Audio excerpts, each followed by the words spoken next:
Can you tell us the secret to building a healthy lifestyle? I alluded to it a few times throughout That's this, so I'll try to simplify it. The first thing is know what you want as a result for yourself, understand the purpose, and then start to associate the impact it will make for the rest of your life. If you say, I want to lose 15 pounds, ask yourself, why is it important that I do this? And then how is that going to impact the other areas of your life? For a lot of people, they have conflicting values. Or if you think of someone who's not healthy right now and they want to get healthy, they don't really value their health yet. They have, we have 5 core. Some people say 3 core values, but you can build them out to 5. But for a lot of professionals, they value their career, they value growth, they might value contribution, but they value time with their friends, travel, experiences. Maybe there's some level of, variety in that, financial freedom, right? Wealth, success, you name it. But the problem is that we only have so much time and energy. And if you value, let's say, growth, success, or growth, financial freedom, family time, you value travel, and you value, let's just say, variety, right? You want to have, like, food is variety for a lot. Well, you have to find a way for health to become one of those values. And then you have to associate that health gives you growth in one of those other areas. So you have to add it to your list of values. But the problem is, a lot of times we take away something that we value, like family time, or we think that fitness is going to take away from our financial success because we're not going to work as hard.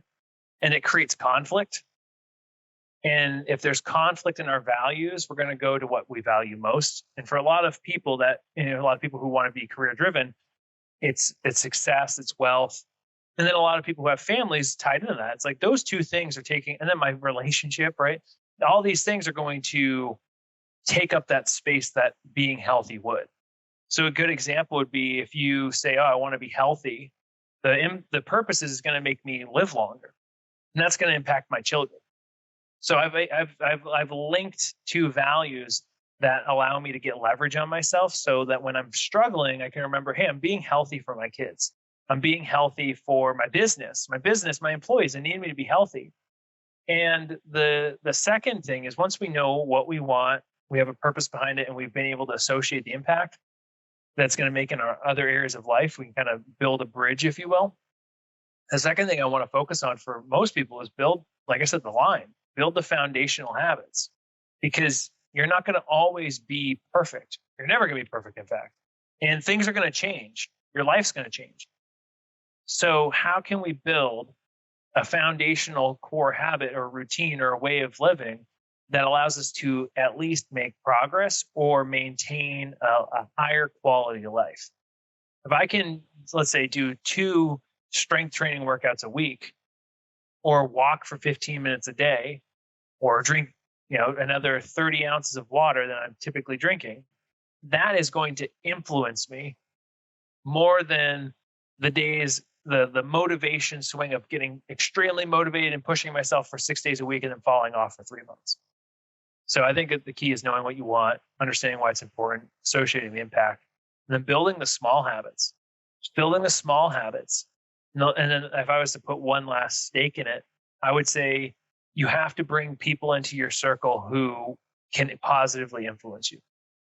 Because we all know that we're the sum of the people that we surround ourselves with and we associate with. And if you don't have results with your health, if you don't have results with how you're taking care of yourself, you should also audit your friend group. And it might not be you have to remove people, but maybe you have to put people in the right circle. One of the things that was, like I said, like I moved in with someone.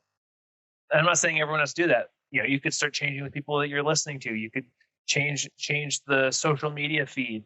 You could read a book. You could hire a coach. You could just start going to the gym. There's a bunch of healthy people there, at least people who are trying to get healthy. Like everyone, the gym is the greatest place in the world for personal growth because everyone there is trying to get better. Everyone that shows up at the gym in some way is trying to get better. And it's such an amazing place to be. Even if, the first time I went to the gym, I was filled with anxiety. I had no idea what I was doing. I dropped the barbell on my chest and I left in embarrassment. But it was a place that I could go that I knew I was getting something from, even if I failed. So I think that the last piece would be you have to get someone in your corner to help you be more in alignment with living a healthy life. Yeah, I love that.